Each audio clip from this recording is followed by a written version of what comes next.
할렐루야! 거룩하고 복된 주일 주님의 전에 나오신 여러분을 환영하고 축복합니다. 우리 이제 마음을 모아서 9월 20일 성령 강림 후 16째 주일 온라인 예배 시작하겠습니다. 먼저 주보에 나와 있는 공동기도 함께 읽으시면서 우리 이제 주님 가르쳐 주신 기도 드립시다. 하늘에 계신 우리 아버지여, 이름이 거룩히 여김을 받으시오며 나라의 임하옵시며 뜻이 하늘에서 이룬 것 같이 땅에서도 이루어지이다. 오늘날 우리에게 일용할 양식을 주옵시고 우리가 우리에게 죄 지은 자를 사하여 준 것 같이 우리 죄를 사하여 주옵시고 우리를 시험에 들게 하지 마옵시고 다만 악에서 구하옵소서. 대개 나라와 권세와 영광이 아버지께 영원히 있사옵나이다. 아멘. 우리 함께 찬송가 64장 기뻐하며 경배하세 함께 찬양합시다. 기뻐하며 경배하세 영광의 주 하나님, 주 앞에서 이 마음 비어나는 것 같아. 죄와 슬픔 사라지고 의심들은 닥치니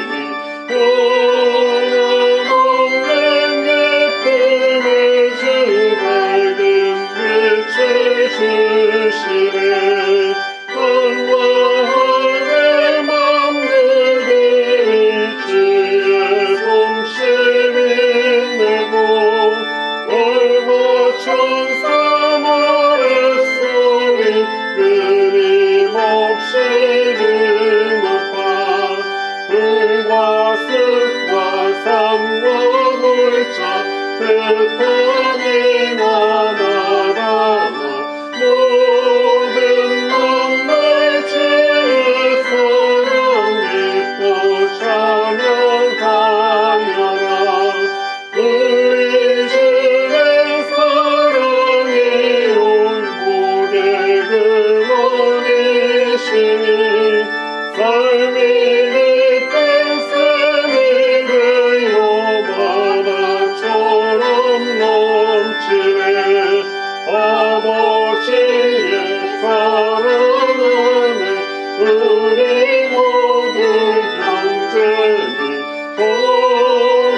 서로 사랑하게 도와주시옵소서.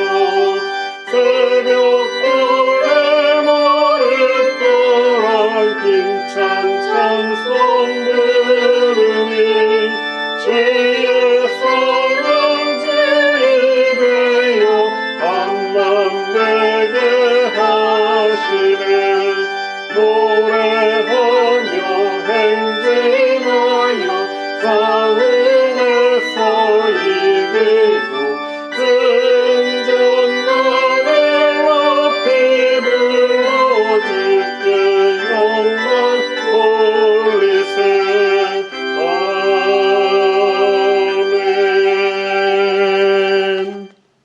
오늘 우리에게 주신 하나님의 말씀 출애굽기 16장 2절로 15절 말씀 양정 목사께서 봉독해 올리겠습니다. 이스라엘 백성의 온 회중은 이 광야에서 또 모세와 아론에게 투덜거렸다.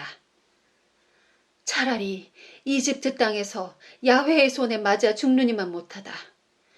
너희는 거기에서 고깃가마 곁에 앉아 빵을 배불리 먹던 우리를 이 광야로 데리고 나와 모조리 굶겨 죽일 작정이냐? 그러자 야훼께서 모세에게 말씀하셨다. 이제 내가 하늘에서 너희에게 먹을 것을 내려줄 터이니 백성들은 날마다 나가서 하루 먹을 것만 거두어 드리게 하여라. 이렇게 하여 이 백성이 나의 지시를 따르는지 따르지 않는지 시험해 보리라. 6째 날 거두어 드린 것으로 음식을 차려보면 다른 날 거두어 드린 것에 곱절이 되리라. 모세와 아론이 온 이스라엘 백성에게 말하였다. 저녁에는 너희가 이집트 땅에서 너희를 이끌어내신 분이 야훼임을 알게 되리라. 그리고 아침이 되면 야훼의 영광을 보게 되리라. 야훼께서는 너희가 당신께 불평하는 소리를 들으셨다. 우리가 무엇이라고 너희는 우리에게 불평하느냐? 모세는 말을 계속하였다. 야훼께서 저녁에는 먹을 고기를 주시고 아침에는 배불리 먹을 빵을 주신다. 야훼께서 당신께 불평하는 너희의 소리를 들으셨다. 도대체 우리가 무엇이냐? 너희가 하는 불평은 우리에게가 아니라 야훼께 하는 것이다. 모세가 아론에게 말하였다. 이스라엘 백성 온 회중에게 일러주시오. 야훼께서 그들의 불평을 들어주셨으니 모두들 그의 앞으로 나오라고 해주시오. 아론이 이스라엘 백성 온 회중에게 말하고 있을 때 그들이 광야 쪽을 바라보니 야훼의 영광이 구름 가운데서 나타나는 것이었다. 야훼께서 모세에게 이르셨다. 나는 이스라엘 백성이 불평하는 소리를 들었다. 너는 그들에게 해거름의 고기를 먹고 아침에 떡을 실컷 먹고 나서야 너희는 나 야훼가 너희 하느님임을 알게 되리라 하고 일러주어라. 저녁 때가 되자 난데없이 메추라기가 날아와 그들이 진을 친 곳을 뒤덮었다. 아침에는 진 둘레의 안개가 자욱하였다. 안개가 거친 뒤에 보니 광야 지면에 마치 흰 서리가 땅을 덮듯이 가는 쌀아기 같은 것이 덮여 있었다. 이것을 보고 이스라엘 백성은 그것이 무엇인지 몰라서 서로 이게 무엇이냐 하고 물었다. 모세가 그들에게 말하였다. 이것은 야훼께서 너희에게 먹으라고 주시는 양식이다. 주님의 말씀입니다. 하나님께 감사드립니다. 할렐루야. 한 주간 잘 지내셨습니까? 지난 주일에 6개월 만에 직접 교우님들을 만나서 예배드렸을 때 그 감격이 뭔가 차원이 달랐습니다. 부득이한 사정으로 아직 대면 예배를 드리시지 못하시는 분들께서도 하나님께서 보시기에 아름다운 길로, 가장 알맞는 길로 여러분들을 인도해 주시기를 주님의 이름으로 축원합니다. 홍해를 건넌 이스라엘 백성들의 주특기가 하나 있습니다. 여러분도 잘 아시는 주특기예요. 바로 원망하고 불평하는 버릇입니다. 100번 잘해주신 하나님께 사사건건 원망합니다. 탈출이라면 탈출이라고 할 수 있는 이민이라는 걸 해본 우리는 이런 원망이 어떤 느낌인지 공감이 되실 겁니다. 아, 내가 그 사람만 안 만났더라면, 내가 그때 그 결정만 잘했더라면, 이렇게 신세 한탄하는 분들을 간혹 보지 않습니까? 힘든 순간이 닥치면 고향 생각나면서 나 자신을 속으로 원망하는 경험들이 있지 않으셨습니까? 안 해보셨으면 무척 성숙한 인격을 갖고 계신 분이지만 하나님께서 우리 모두를 그렇게 창조하신 건 아니에요. 노멀입니다. 자연스러운 일입니다. 아이들도 보면요, 서운한 일이 많습니다. 잘 토라집니다. 가끔 이 아이가 맞나 할 정도로 성숙한 영혼을 가지고 있는 애들도 있어요. 그러나 현실은 그냥 아이다운 아이가 훨씬 많잖아요. 사람은 그래서 배워야 합니다. 학년이 올라가면 점점 서운한 게 사라집니다. 이해가 되기 때문입니다. 벌어지는 일을 다각도로 볼 수 있게 됩니다. 그런데 학년이 올라가서 다들 신경 안 쓰는 일에 혼자서 여전히 마음 쓰는 친구도 있게 마련입니다. 또 다 큰 성인이 됐는데도 아직도 아이들처럼 서운해하는 사람도 있게 마련이에요. 제때 시간 맞춰 배울 기회를 놓친 분들이에요. 품이 넓은 사랑을 간직하는 법을 익히지 못하신 분들입니다. 그런데 잘 아셔야 될 것은 하나님의 방정식은 우리와 좀 달라요. 우리 인간은 한계가 있습니다. 누구한테 잘 해줬는데 은혜를 모르는 것 같다 싶으면 당장 베풀던 은혜를 끊기도 하죠. 또 자꾸 서운해하고 그런 사람들은 가까이 하고 싶어 하지 않죠. 나도 모르게 밀어내요. 그렇게 인생의 한두 번의 실수로 사이들은 멀어지고 관계들은 조각납니다.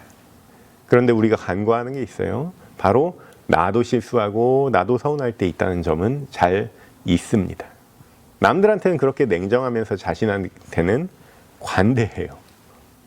그런데요, 하나님은 초연합니다. 여러분 한번 상상해 보세요. 엄청 막 예민하셔가지고 일희일비하시는 하나님, 뭔가 그림이 안 그려집니다. 여러분 탕자 이야기 잘 아시잖아요. 탕자가 재산 받아서 나갈 때도 잘 가거라 품어주시고, 탕자가 돌아올 때도 말없이 얼싸 안아주시는 그 자비가 우리 하나님의 본질이세요.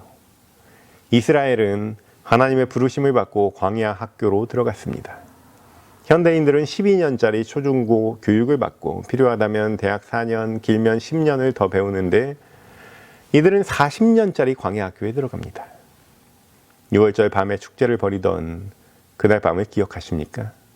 그날부로 그들은 인생의 강을 건넌 거예요. 그냥 압제당하고 고통받던 히브리 노예가 아니라 그냥 혈통으로서의 이스라엘이 아니라 이스라엘 회중으로 불리게 되었습니다. 회중이라는 것은 하나님 앞에 모인 사람들을 의미합니다. 이제 더 이상 각자 도생하는 노예들이 아니에요. 오랫동안 잊었던 하나님의 약속이라는 희망의 끈으로 서로를 묶습니다. 그날 밤 축제의 분위기를 기억하십니까? 한번 걸판질게 배불리 먹는, 그저 놀고 먹는 잔치판이 아니었잖아요. 엄숙하고 경건한 축제, 불안감이 씻기지 않으면서도 절대자의 말씀의 권위 앞에 순복하는 자세로 엎드렸던 축제, 곧 구원의 축제였습니다. 예배가 무엇인가를 곰곰이 묻던 제 신학교 교수님께서 예배는 구원의 축제라고 말씀하셨어요. 이스라엘은 이제부터 회중으로서 단일한 대우로 하나님 앞에 섭니다. 거룩하신 야훼 하나님의 약속을 믿고 부름받은 예배자로 서게 됩니다. 이제 그들은 하나님이 예비하신 학교로 진군합니다. 하나님을 따르기로 작정했지만 하나님을 어떻게 따라야 하는지는 아직 모릅니다. 이것이 바로 광야 학교에 다니게 된 이유예요. 우리가 나아갈 탈출 공동체는 쉽지 않은 길입니다. 그냥 여기가 좋사오니, 이대로가 좋사오니 이러면 좋지만요, 하나님께서 세상에 교회를 세우시고 여러분들을 부르신 목적에 부합하지는 못하는 거죠. 우리 또한 참되게 하나님의 영광을 바라보는 회중으로 계속 이동하며 배우며 나아가야 할 줄로 믿습니다. 그 길은 쉽진 않지만 하나님이 함께 하십니다. 오늘 우리가 말씀 가운데 주목할 것은 만나 이야기입니다. 하나님께서 60만 이스라엘 회중을 먹이시는 기적 이야기를 함께 나눌 때 만나로 먹이시는 하나님의 신비를 경험하는 저와 여러분 되시기를 주님의 이름으로 축원합니다. 발단은 이집트에서부터 시작됐습니다. 뭐가 시작됐냐면요, 이스라엘의 원망이 시작됐어요. 파라오 앞에 모세가 나가죠. 내 백성을 보내라, 이렇게 파라오 앞에서 강력하게 선포한 다음 예상대로 파라오는 백성들을 보내기는커녕 일을 더 시켜요. 더 힘들게 합니다. 어디서 까불고 있냐는 경고의 메시지예요.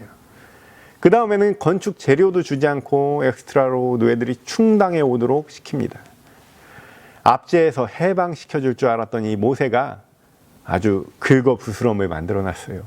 그때부터 원망이 시작됩니다. 왜 우리를 더 괴롭게 하느냐? 뭐하러 우리를 저 광야로 데리고 나가려고 하느냐? 하나님의 계획은 일관성이 있으시지만 사람은 애초에 그 뜻을 알 수 없는 경우가 허다합니다. 말도 안 되는 길처럼 보일 때도 많습니다. 그러나 한결같이 하나님만 믿고 순종하며 나갈 때 마침내 젖과 꿀이 흐르는 가나안 땅을 보여주실 줄 믿습니다.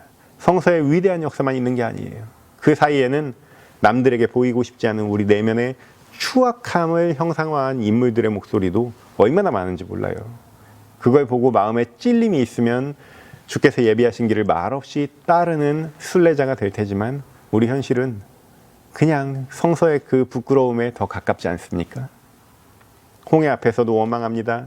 우리가 애굽에서 얼마나 편하게 노예로 살고 있었는데 봐라, 이게 뭐 하는 거냐?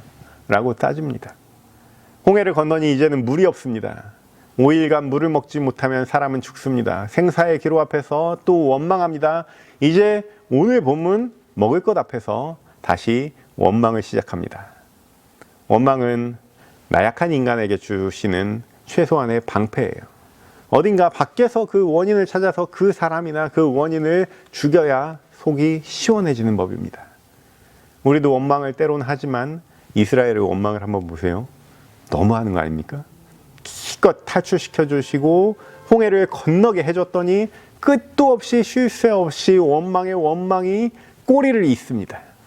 오늘이 끝이 아니에요. 출애굽기는 원망의 기록입니다. 그런데 저는 한 주간 말씀을 살피면서 어느 순간 한편으로 이해가 가는 거예요. 솔직히 합당한 원망 아닌가? 무조건 원망하지 말고 참으라고 하는 게 가슴에 한이 쌓이게 만드는 거 아닌가? 이들은요, 누군가의 아버지이고 어머니예요. 똘망똘망한 아이들의 눈빛이 흐려지고 걷지도 못합니다. 열이 오릅니다. 사랑하던 친구들, 이웃들이 먹을 게 없어서 퍽퍽 쓰러집니다. 벌써 이집트에서 탈출한 지 한 달째, 이제 남은 음식도 없어요.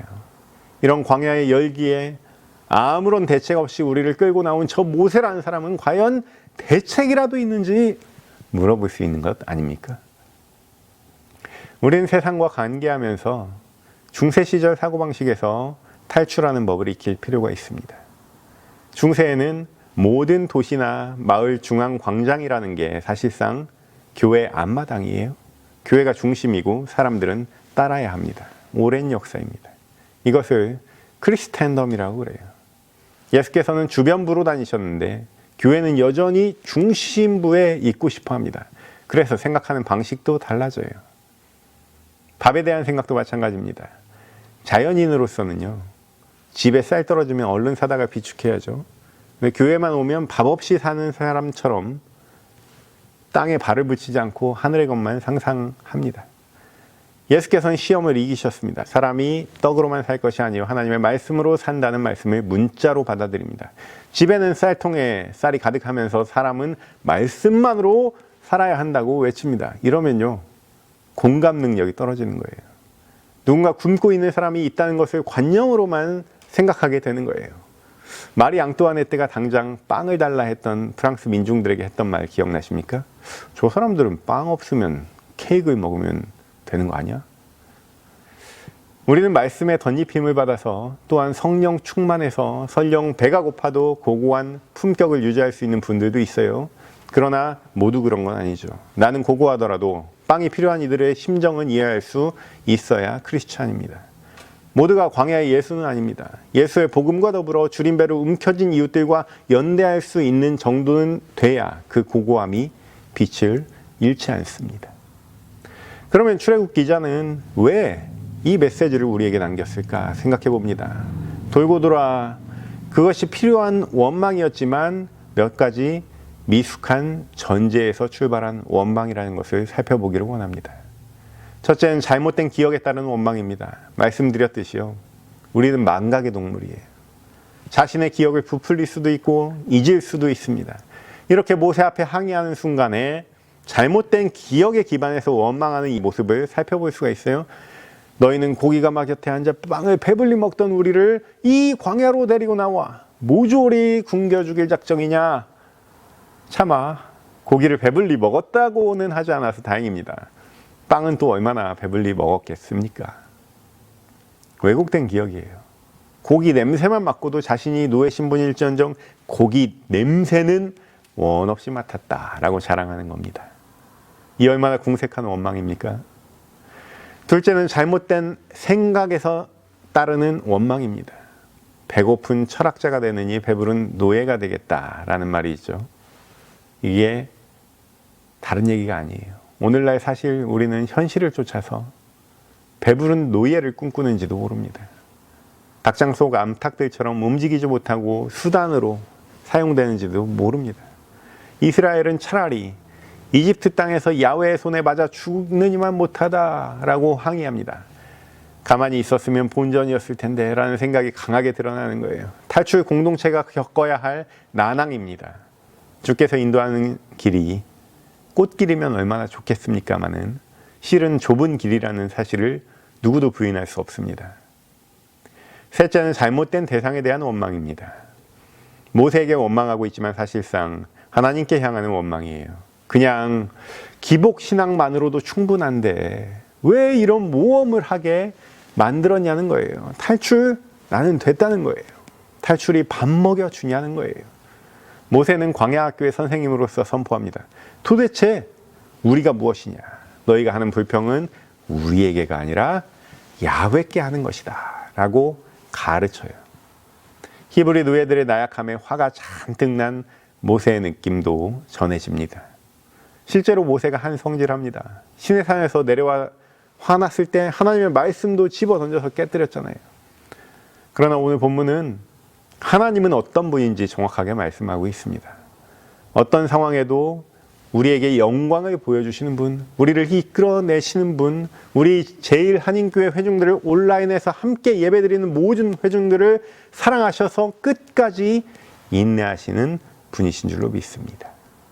하나님 입장에서는 한두 번 듣는 불평이 아니에요. 화가 묻어나는 모세나 한 번 잘못하면 관계를 끊어버리는 우리와는 다르게 하나님은 의연하신 분이신 줄로 믿습니다. 자신의 할 일을 그냥 하시는 거예요.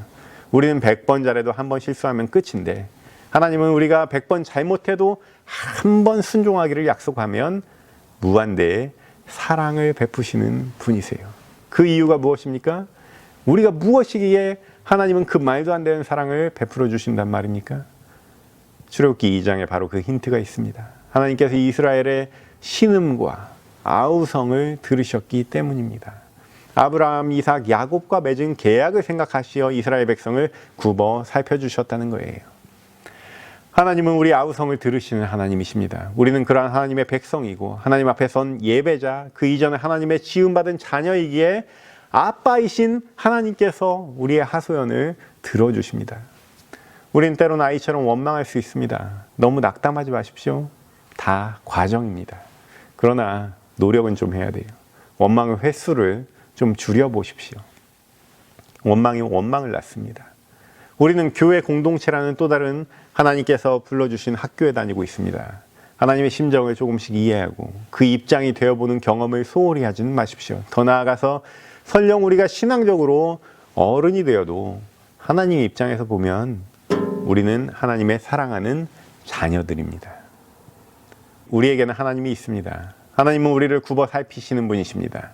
원망하고 싶을 때는 원망하시더라도 하나님 입장은 변함없다는 사실을 기억하시기 바랍니다. 원망하는 이웃들이 보이면 고고한 척하면서 야, 원망하는 거 아니야 하지 마시고 그냥 같이 있어 주십시오. 필요한 게 있으면 할 수 있는 대로 도와주십시오. 우리 하나님께서 이스라엘에게 매일의 일용할 양식 만나를 내려주시듯이 말입니다. 그렇게 조금씩 공급받는 영혼들에게 우리 주님의 복음이 조금씩 스며들어서 그것이 세상을 변화시킬 것입니다. 그러한 하나님의 성품으로 그의 영광스러운 과정에 동참하기를 소망하는 저와 여러분 되시기를 주님의 이름으로 축원합니다. 기도하겠습니다. 주님 감사합니다. 우리를 끝도 없이 사랑하여 주신 은혜에 감사합니다. 우리는 미약하여서 잘 넘어지고 쉽게 원망합니다. 그러나 첫사랑을 기억하셔서 영원한 사랑을 주시는 하나님의 은혜를 기억하게 하시고 그러한 사랑으로 이웃들과 동행하게 하여 주옵소서. 예수님의 이름으로 감사하며 기도드리옵나이다. 아멘. 우리 함께 찬송가 183장 빈들의 마른 풀같이 함께 찬양합시다. 빈들의 마른 풀같이 시들은 나의 영혼 주님이 약속한 성령 간절히 기다리네 어머나 메모른 땅에 향기를 누리시니 성령의 등비를 부어 새 생명 주옵소서 반가운 빗소리 들려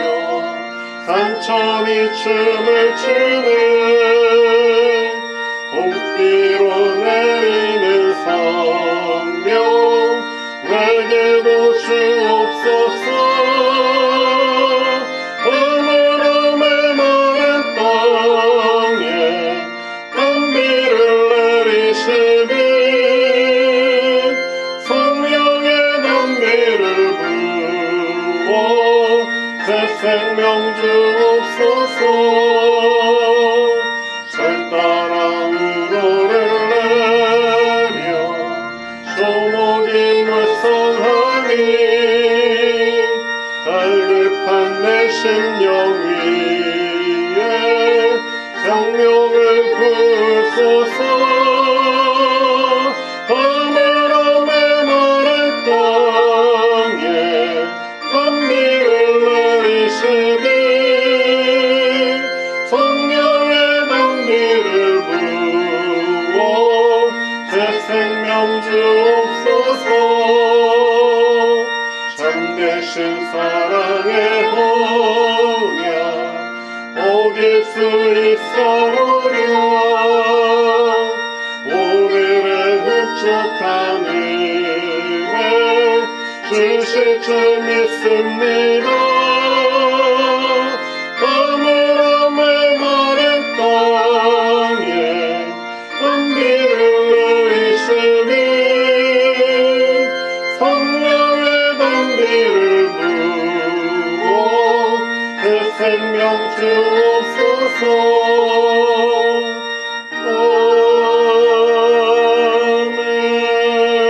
아멘. 이제는 우리 주 예수 그리스도의 은혜와 우리 하나님의 극진하신 사랑하심과 성령의 감동감화 역사교통 충만하심이 오늘 이 자리에 나와 하나님의 사랑으로 충만하며 우리의 영과 육을 위해 매일 주시는 만나에 감사하며 그 감사함으로 이웃을 섬기기를 소망하는 이 자리에 모인 모든 회중들 머리 위에 지금부터 영원까지 함께 계시기를 간절히 축원하옵나이다. 아멘.